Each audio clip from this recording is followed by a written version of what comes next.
Você é bem-vindo aqui. A casa é sua, pode entrar. Me esvazio de mim, me esvazio de mim.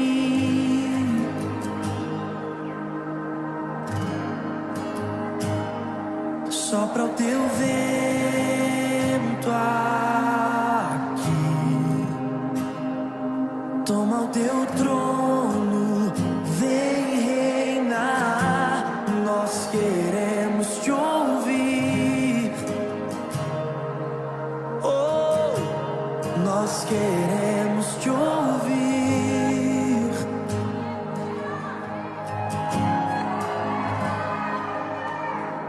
Essa casa é sua casa, nós deixamos ela pra você, Jesus. Essa casa é sua casa, nós deixamos ela pra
Bom dia, meus amados irmãos e irmãs, graça e paz da parte do nosso Senhor e Salvador Jesus Cristo.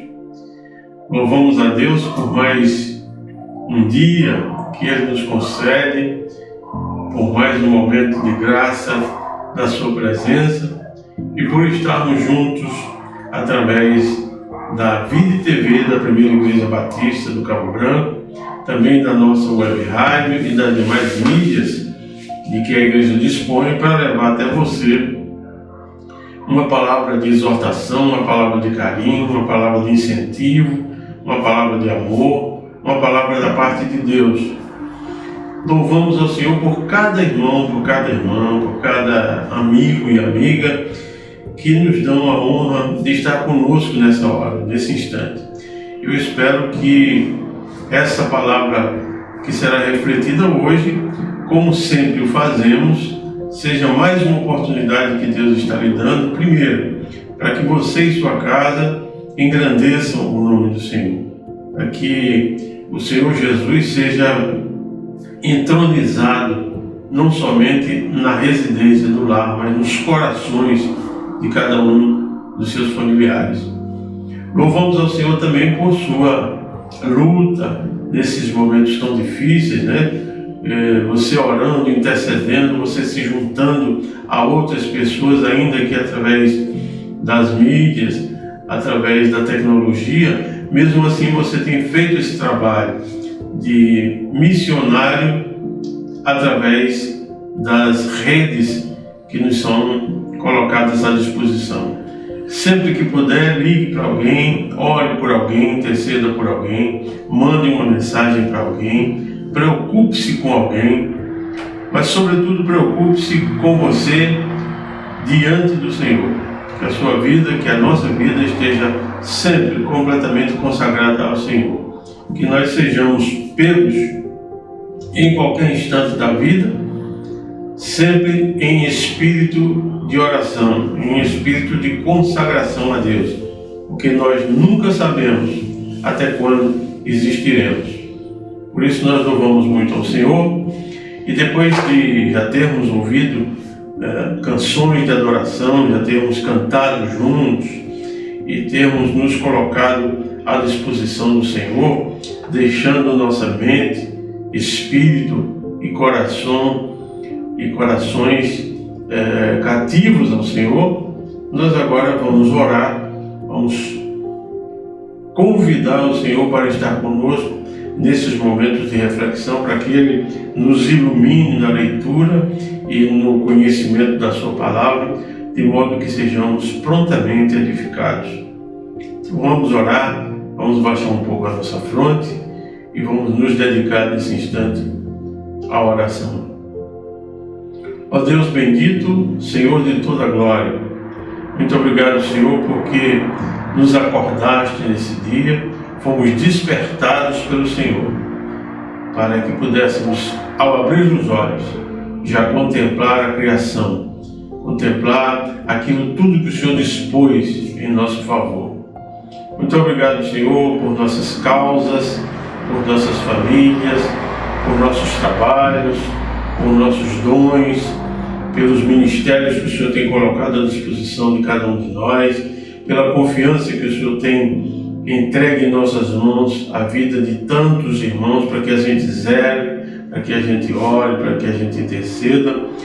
Nós queremos lembrar desse instante, ó Pai, daqueles que estão convalescendo das suas doenças físicas ou espirituais. Nós te pedimos em nome de Jesus, Senhor, que tenhas misericórdia daqueles irmãos e irmãs que estão necessitados porque passam dificuldades em sua saúde. Te pedimos, ó Pai, sobretudo pelos mais velhos e bem como pelas crianças, porque são os mais indefesos. Nós te rogamos, ó Deus, pelas viúvas. Nós te pedimos, enfim, Pai, que a tua igreja na terra tenha absoluta consciência de servi-lo da melhor maneira possível, de levar a palavra da salvação a tantos quantos puder, porque todos, diz a Bíblia, todos pecaram e todos estão destituídos da glória de Deus. Portanto, Senhor, fica conosco, agrada-te do nosso coração, da nossa presença diante de Ti e fica conosco, permanece conosco. Nós precisamos do Teu favor e da Tua graça. Te pedimos, ó Deus, em nome de Jesus, que abençoes as famílias em todos os estágios, em todos os momentos, em todas as fases e em todas as áreas de sua vida. Abençoa, Deus, os relacionamentos, abençoa, Deus, para que haja temor e tremor diante de Ti, que haja quebrantamento de cada pessoa, de cada irmão, de cada irmã, para podermos assim, abrindo nosso coração ao Senhor, darmos graça, honra, glória e louvor a Ele, e que esses atos nossos possam ser reconhecidos e recebidos pelo Senhor como atos de santidade. Perdoa os nossos pecados, nós te rogamos em nome de Jesus. Amém. Meus amados irmãos e irmãs, queridos amigos e amigas, a nossa reflexão para hoje, para a nossa escola bíblica, passa pelo capítulo 1 da segunda epístola de Paulo a Timóteo.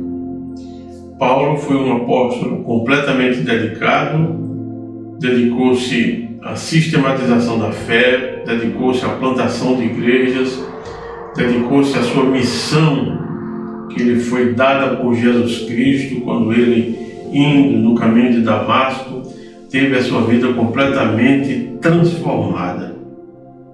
Então, daquele momento em diante, Saulo de Tarso passa a ser Paulo, o apóstolo dos gentios, a quem Deus está enviando para levar consigo a mensagem mais importante que os seres humanos podem conhecer, que é a mensagem da salvação em Jesus Cristo.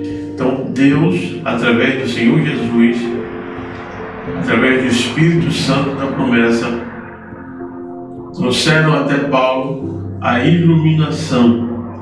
E Paulo deixou de ser aquele perseguidor da Igreja de Cristo para ser um defensor da palavra de Deus, um divulgador, um missionário desejoso, ávido, para que os seus patrícios e todas as pessoas, os gentios e o mundo inteiro viesse a conhecer a autoridade de Jesus Cristo, a majestade de Jesus Cristo, o senhorio de Jesus Cristo, e assim conhecesse, portanto, a salvação. Depois de convertido, Paulo conhece muitas pessoas e ele tem intimidade com algumas pessoas, assim como Jesus Cristo também teve. Jesus Cristo tinha amizade com todas as pessoas. Jesus Cristo era um homem das multidões, era um homem dado com as pessoas, tinha habilidade no trato, na fala, tinha habilidade no jeito de lidar com as pessoas. E aí Paulo aprendeu também essas marcas de Cristo e exerceu cada uma delas com fidelidade, com dignidade, com austeridade, com respeito, com temor e tremor. Tanto assim que ele diz com muita clareza e com muita autoridade: sede meus imitadores como eu o sou de Cristo. Portanto, só alguém que tem recebido de Deus uma capacitação tal pode reproduzir uma palavra dessa monta: sede meus imitadores. Então, se você está produzindo os frutos que dignificam a Deus, certamente você também dirá da mesma forma: sejam meus imitadores. Para que as pessoas imitem você, para que as pessoas imitem a mim, é preciso que a minha vida esteja no centro da vontade de Deus e que a minha vida e que a sua vida glorifiquem ao Senhor. E é exatamente isso que Ele procura. O Senhor procura verdadeiros adoradores que assim o façam em espírito e em verdade. Que não haja sombra de variação. Vivemos uma época muito difícil, como difícil também foi a época de Paulo. Aliás, nunca houve fase nem época fáceis para profetas, para homens e mulheres de Deus. Nunca houve, nem nunca haverá. Nunca foi fácil para Jesus. Foi sempre muito difícil.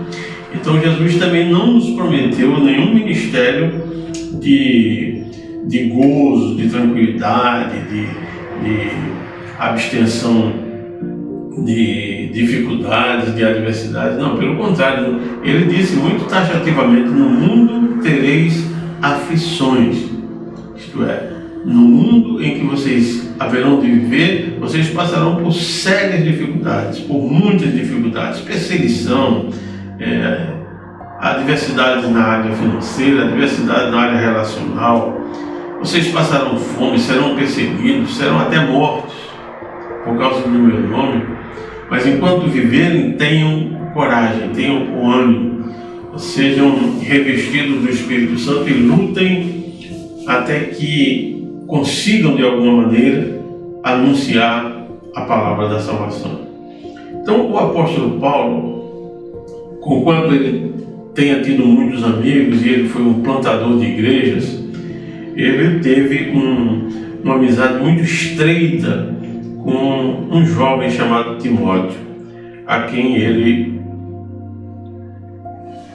não só trouxe para junto de si e instruiu e amou profundamente e deu as melhores orientações para que ele reproduzisse com fidedignidade, com fidelidade os ensinos, mas que ele se tornasse um pastor, ele se tornasse um orientador, ele se tornasse um cuidador de pessoas, porque, e Paulo lembra a Timóteo, ele já havia recebido da sua avó, da sua mãe, as primeiras lições desde a mais tenra idade.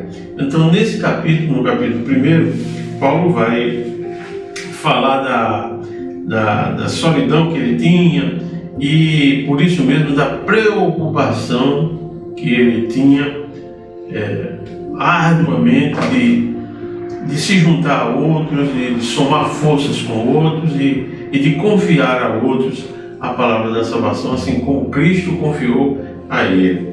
Então ele confia a Timóteo e ele vai dizer as palavras mais afáveis, mais amáveis, mais encorajadoras, tanto assim que ele escreve 2 cartas a Timóteo, com instruções para um jovem que tinha claramente todas as marcas de um bom obreiro, de alguém que seguiria fielmente os passos de Jesus.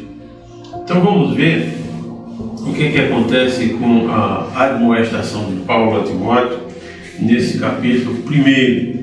Segunda epístola de Paulo a Timóteo, capítulo 1. Ele diz o seguinte: Paulo, apóstolo de Jesus Cristo, pela vontade de Deus, segundo a promessa da vida que está em Cristo Jesus, a Timóteo, meu filho amado. Veja que início de conversação através dessa carta, quando Paulo se dirige a Timóteo. Veja quanto amor é dedicado, veja quanta preocupação, quanto esmero Paulo dedica a Timóteo, um jovem ainda, mas que tinha as credenciais devidas e precisava apenas que Paulo lapidasse. Timóteo já era uma pedra preciosa, bruta, mas Paulo ia lapidando com a ação do Espírito Santo os atos e as ações desse jovem que se torna um pastor notável, e aí traz como exemplo para nós, para que a nossa juventude, para que os nossos jovens de hoje não se percam na leviandade desse mundo, nas vicissitudes desse mundo, nas provocações desse mundo, mas pelo contrário, os jovens se dediquem a Deus, leiam a palavra de Deus, orem a Deus, intercedam ao Senhor. Mas para isso é preciso que nós, pais e mães, estejamos de joelhos, estejamos em oração, em consagração das nossas vidas. Nunca houve, eu estava lendo uma estatística recentemente, que nunca houve tanta separação no meio do povo de Deus. Nunca houve tanto divórcio, nunca houve tanta tanto racha na unidade dos casais. E por quê? Mais uma vez, como diz a Bíblia, por causa da dureza dos corações. A Bíblia foi abandonada, a Bíblia foi rechaçada, foi deixada de lado. Então as pessoas, os casais, homens e mulheres, não estão mais observando as lições, as orientações de Deus, e por isso mesmo estão fracassando. Importa que a gente volte olhos e corações para a palavra de Deus. O que é que Deus diz a respeito disso ou daquilo? Não é o que eu penso, o que eu acho, o que eu suponho ser, o que alguém me disse, o que o meu vizinho diz, não é o que Deus diz a respeito daquilo. E assim eu tenho que tratar. Então Paulo vai dizer o seguinte, que ele é um apóstolo de Cristo Jesus e não é pela vontade de ninguém. Paulo não foi pedir favor a ninguém para ser quem ele era, para ser o apóstolo de Jesus Cristo aos gentios. Ele não pediu para ninguém. Ele não se submeteu a concílio nenhum de Jerusalém, a concílio nenhum dos apóstolos. Ele simplesmente admitiu de bom grado o chamado de Jesus Cristo, do próprio Jesus, que disse inclusive para ele, a certa altura da conversa que Jesus teve com ele: Paulo, vem para cá porque você vai perceber quanto lhe custa me servir, e você será um vaso de honra nas minhas mãos. Você será usado para levar a palavra de Deus a muitos lugares e a muitas pessoas. Então Paulo diz que é apóstolo de Jesus Cristo pela vontade de Deus. Então o chamamento de Paulo tem a ver com uma ligação entre ele e o Pai. Pela vontade de Deus, segundo a promessa da vida que está em Jesus Cristo. Qual a promessa que está em Jesus Cristo? Todo aquele que crê será salvo. Porque Deus amou o mundo de tal maneira que deu o seu único Filho para que todo aquele que nele crê não pereça, mas tenha a vida eterna. Essa é a promessa. Então, se você crê no Senhor Jesus, a promessa está sobre a sua vida, está sobre você, está sobre a sua casa. Eu e minha casa serviremos ao Senhor, foi a decisão de Josué. Qual é a sua? Qual é a nossa decisão? Então Paulo diz que é apóstolo de Jesus Cristo pela vontade de Deus, e ele está escrevendo, está se dirigindo a Timóteo, a quem ele chama de meu filho amado. Percebe como é graciosa essa projeção que Paulo dá para Timóteo? E ele finalmente lança sobre ele a bênção. Ele diz: graça, misericórdia e paz da parte de Deus Pai e de Jesus Cristo, nosso Senhor. Então essa é a abertura, esse é o início da conversa que Paulo tem com Timóteo através dessa segunda epístola que ele escreve. Em seguida ele vai falar do incentivo. Ele vai mostrar a Timóteo o quanto importa a fidelidade, o quanto importa a dedicação, a consagração. Então ele diz: dou graças a Deus a quem sirvo com a consciência limpa. Isso é importantíssimo. É importante que você, que eu, que nós, que todos nós, que dizemos servir a Deus, que dizemos ser servos do Senhor, servas do Senhor, que nós estejamos por livre e espontânea vontade servindo a Deus, porque fomos primeiro chamados por Ele, fomos convocados por Ele, fomos primeiro amados por Ele. E dessa forma, como é que nós reproduzimos a nossa gratidão? Nos atos, nas nossas ações. Então Paulo diz que dá graças a Deus por quem sirvo com a consciência limpa. Ele serve a Deus. Ele serve ao Senhor com a consciência absolutamente limpa. O que quer dizer isso? Paulo, que foi um perseguidor, seria muitas vezes acusado de ter perseguido, de ter enviado soldados romanos para que prendessem pessoas, para que prendessem seguidores de Jesus, mas ele está dizendo que agora esse passado está perdoado. Ele diz a quem sirvo com a consciência limpa. Então, se você se converte, se você entrega nas mãos do Senhor a sua vida, deixa que o passado o Senhor resolve. O seu passado, o meu passado não se apaga. Eles não se apagam, mas eles são riscados no livro da delinquência, da rebeldia, e são lançados fora de nós, de modo que a nossa vida renasce. Nós somos renascidos do Espírito, da água e do Espírito, e agora teremos uma nova vida. Por isso que está escrito, quando Paulo escreveu a Epístola aos Coríntios, ele disse: aquele que está em Cristo, nova criatura é, as coisas antigas já passaram, e eis que todas se fizeram novas. Então nós somos novas criaturas, nós somos novas pessoas, temos novas atitudes, porque fomos renovados pelo Espírito. É a mesma situação que Paulo acentua em Timóteo. Depois de dar graças a Deus, ele diz que serve com a consciência limpa, como o serviram os meus antepassados. Então ele reconhece aquilo que lá no passado já foi feito por seus antepassados, por seus familiares, por seus patrícios, para que chegasse até esse momento que ele estava vivendo.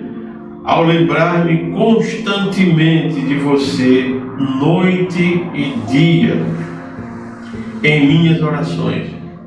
Olha que coisa muito interessante e gostosa de ouvir. Como é bom a gente ouvir alguém dizer: eu estou orando por você, eu oro constantemente por você, eu lhe apresento constantemente a Deus, para que o Senhor livre a sua vida, para que o Senhor lhe dê saúde, lhe dê paz, lhe dê tranquilidade. Não há presente mais gracioso do que esse. O mundo nos ensina, infelizmente, queridos irmãos e irmãs, amigos e amigas, que gostoso é receber presentes físicos, presentes materiais. Isso é a mais profunda ilusão da nossa vida, porque as coisas perecem, as coisas envelhecem, as coisas se deterioram, as coisas se acabam. O amor não. O amor não morre. O amor permanece para sempre. E ele diz que lembra constantemente dos seus antepassados, que lembravam dele dia e noite em oração, e ele agora faz a mesma coisa. Nós somos sucessivamente consequência da oração de alguém. Quantas pessoas já oraram por você há tantos anos, ou ainda oram por você há tantos anos? Quantas pessoas oraram por mim por muitos anos, longos anos a fio, até que a luz do Senhor viesse também sobre mim, assim como veio sobre o apóstolo Paulo. Uma luminosidade tão intensa que o deixou cego por alguns dias, cego para as coisas desse mundo, cego para a vaidade, cego para a delinquência, cego para a prepotência, cego para a turbulência, cego para as coisas próprias desse mundo, e com a visão cada vez mais larga a respeito das coisas de Deus. Ele continua dizendo: lembro-me das suas lágrimas e desejo muito vê-lo, para que a minha alegria seja completa.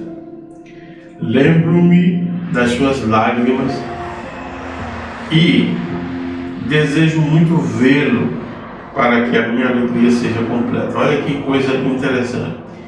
Ele lembra ao mesmo tempo da dor, da dificuldade e dos embaraços, e da juventude de Timóteo, daquilo que passava pelo seu coração, pela sua mente, mas ele também diz ao mesmo tempo da alegria de estar com ele, de orar por ele, de receber também dele a oração, a intercessão. Lembro-me das suas lágrimas e desejo muito vê-lo para que a minha alegria seja completa. Eu tenho satisfação, Timóteo, em poder estar aí com você. Eu quero estar com você. Eu preciso estar com você. Sabe, irmãos, isso nos mostra o seguinte. Nesse momento estamos temporariamente impedidos de abraçar, de apertar a mão, de estar ombro a ombro, olho no olho, muito próximos uns dos outros, mas isso é circunstancial. Isso vai passar. Mas se você perceber quanto tempo nós tivemos para fazer isso, para dar o abraço, para orar junto, para chorar junto, e não o fizemos. Então Paulo está lembrando aqui que ele tem alegria em poder ver Timóteo e ter alegria com ele, e chorar com ele, e se condoer com as suas dores, com as suas preocupações, enfim. Ele prossegue dizendo no versículo 5: recordo-me da sua fé não fingida. É uma fé transparente, uma fé que não se estribava em coisas temporais, em coisas de ilação humana, de pensamento humano. Não, ele estava estribando, ele estava sob a proteção de Deus e sob a orientação do Espírito Santo. Ele tinha conhecimento da palavra de Deus. Ele tinha conhecimento daquilo que fizeram os profetas, os reis, rainhas, arautos de Deus, que anunciaram durante longos anos, que fizeram a história do seu povo. Ele sabia perfeitamente isso. Por que ele sabia isso? Olha que coisa interessante. E aí vem uma lição importante para nós, enquanto pais e mães, famílias desse tempo. Lembro-me das suas lágrimas e desejo muito vê-lo para que a minha alegria seja completa. Recordo-me da sua fé não fingida, que primeiro habitou em sua avó Lóide e em sua mãe Eunice, e estou convencido de que também habita em você. Percebe isso? A necessidade que nós temos como família de estarmos ensinando uns aos outros, e ensinando não só como professores, não é isso, é como seguidores de Jesus Cristo, ensinando com a própria vida. Quais são os atos que eu estou deixando marcado nas pessoas, nos meus parentes, nos meus familiares, na minha prole, nos meus filhos, nas minhas netas? O que é que eu estou deixando impregnado neles? Paciência, amor, longanimidade, bondade, misericórdia, ou turbulência, ou exasperação, ou barulho, ou falatório? O que eu estou deixando afinal para eles? Que testemunho é que eu estou deixando? Paulo fala da avó e da mãe de Timóteo. Portanto, ele tem uma soma de gerações que foram preocupadas com a formação espiritual, com a formação do caráter daquele menino, daquele jovem, que agora se tornava pastor pela graça de Deus. Estou convencido de que também essa mesma fé habita em você. Então ele absorveu bem essas coisas todas. E Paulo sabe disso. Por esta razão, torno a lembrar-lhe que mantenha viva a chama do dom de Deus que em você, mediante a imposição de mãos, foi dada. O dom foi dado por imposição de mãos, na presença do Senhor, foi dado por Deus. E ele diz: mantenha viva a chama desse dom. O que a gente mais vê hoje? É que as pessoas transitam pelas igrejas, vão e vêm, e parece que não acontece nada senão ali na hora do culto. E parece que a gente vai para o culto para satisfazer alguma vontade pessoal nossa. Quando na verdade nós vamos à igreja, nós somos a igreja, nós vamos ao templo para satisfazer a Deus, para glorificar a Deus. para justificar porque estamos ali diante de Deus. Não é para julgar se a pregação foi assim ou assado. Porque se estivermos em espírito, ouviremos o espírito. Se estivermos na carne, só ouviremos a carne. Por isso que às vezes somos tão céticos, tão críticos, tão ácidos. Por isso que não percebemos aquilo que o Senhor está nos falando e saímos aos quatro ventos dizendo que nada ouvimos. Entramos vazios e saímos vazios, o que é impossível se estivermos no Espírito. Por esta razão, torno a lembrar que mantenha viva a chama do dom de Deus que está em você mediante a imposição das minhas mãos. Pois Deus não nos deu espírito de covardia, mas de poder, de amor e de equilíbrio. Irmãos, isso é importantíssimo. Olha quanta coisa interessante tem aqui. Pois Deus não nos deu espírito de covardia, mas qual foi o espírito que Deus nos deu? O espírito de poder, isto é, de ousadia, de intrepidez, de falar com autoridade. E só fala assim quem se dedica assim, quem se consagra assim. Espírito de poder, espírito de amor, de mansidão, de perdão, de longanimidade, de bondade, de misericórdia e de equilíbrio. Tem coisa mais feia do que um crente, do que um cristão, do que uma cristã desequilibrada?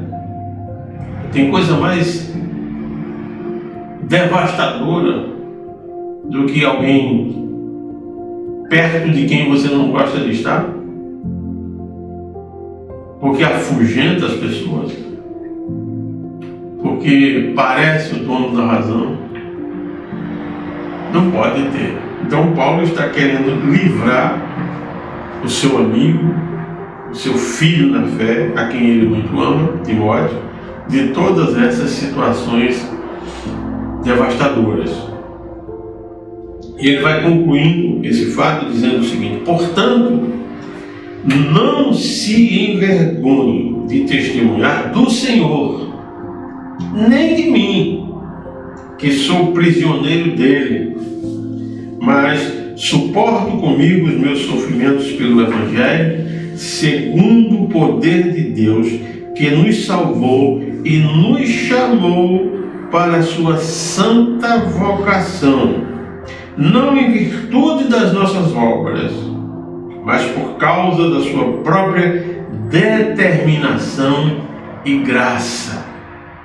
Ele reafirma isso, que nada disso, nada dos dons, das habilidades que ele dispõe foram desenvolvidas simplesmente por ele. São graça de Deus, são ações do poder de Deus, da manifestação de Deus, da misericórdia de Deus por ele. Ele chama isso de santa vocação. Qual é a sua vocação?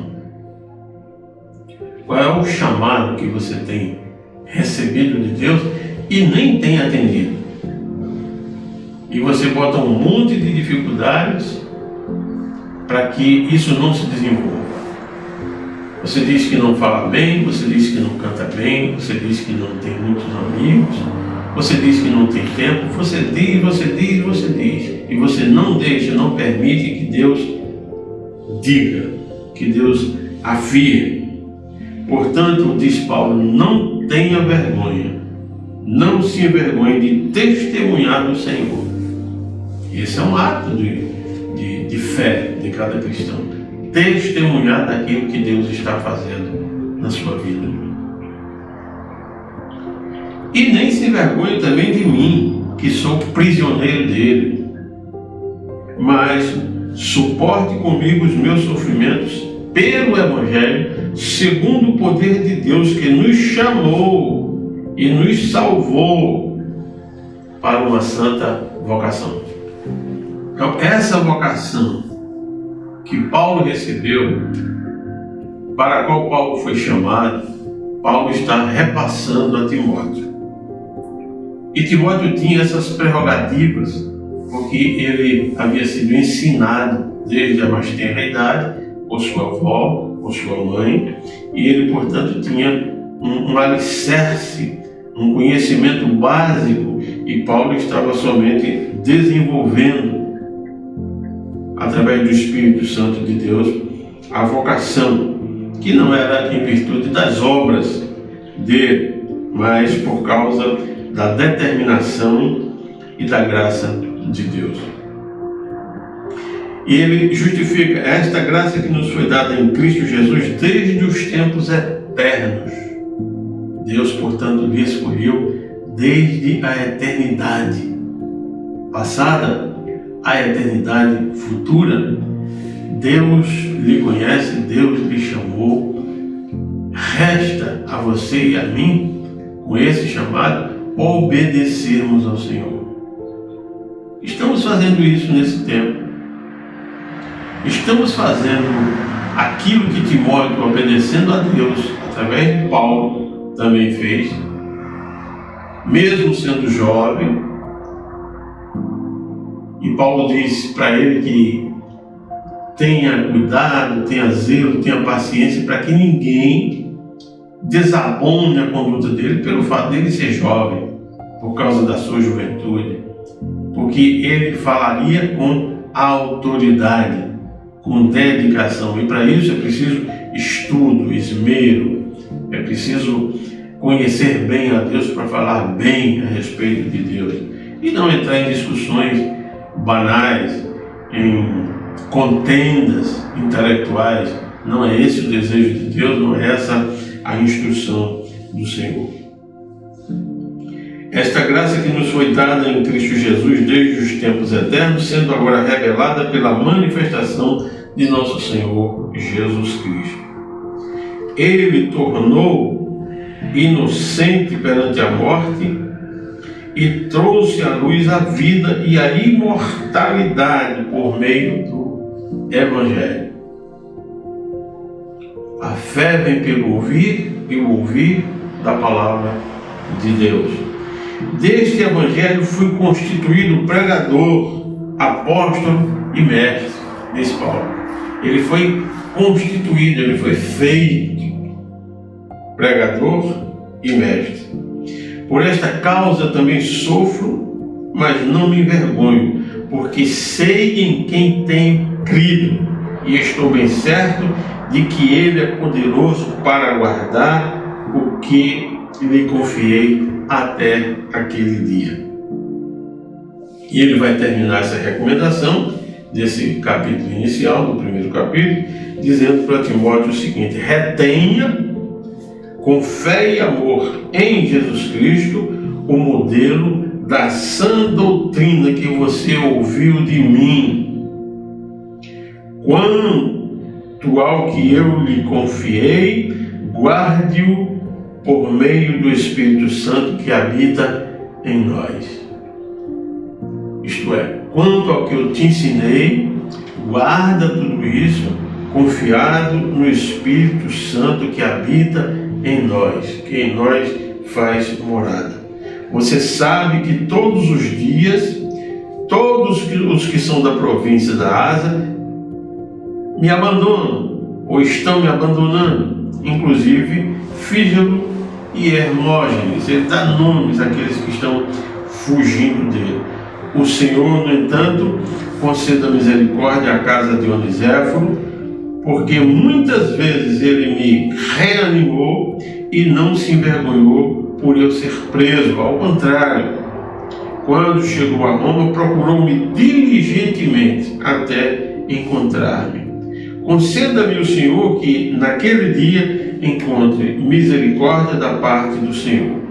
Você sabe muito bem quantos serviços ele me prestou em Éfeso. Então Paulo está testemunhando daquilo que fizeram para ele, por ele, com ele, para que Timóteo, um aprendiz, o faça com outros. A nossa esperança, meu amado irmão, minha amada irmã, meus queridos amigos, é que esta palavra sirva também para nós nesse tempo. Assim como Paulo se esmerou, dedicou tempo, oração, amor, zelo, cuidado a Timóteo, um jovem que dava as melhores evidências de cuidado, de amor para com Deus, que ele desenvolvesse os dons que haviam nele, que assim nós façamos também. E só tem uma maneira de fazermos isso, de desenvolvermos os nossos dons. Primeiro, amando a Deus sobre todas as coisas. Segundo, tendo a Bíblia como nossa regra de fé e de prática e amando essa palavra de todo o nosso coração. Segundo, queridos, tendo aquilo que Paulo citou para Timóteo com muita avidez, para que nós não sejamos acovardados e, portanto, tenhamos essas três manifestações muito nítidas na nossa vida. Que a presença de Deus em nós inspire, mostre o poder de Deus, o amor de Deus e o equilíbrio que nós devemos ter na ministração da palavra, no ensino, na condução das nossas ações, no enfrentamento das dificuldades e no testemunho diário a respeito de Deus. Eu espero, em nome de Jesus, que você guarde essa palavra no seu coração. E mais que isso, você viva essa palavra. Você permita que ela se materialize na sua vida, que o Espírito Santo venha sobre você e o conduza, e você seja impelido pelo Espírito Santo a fazer não a sua vontade, mas a vontade de Deus, que é boa, agradável e perfeita. Deus, portanto, abençoe grandemente, tremendamente a sua vida, a sua casa, a sua família, os seus amigos, a sua cidade, o nosso estado onde estamos, o nosso Brasil, e por via de consequência Deus abençoe o mundo inteiro, em nome de Jesus.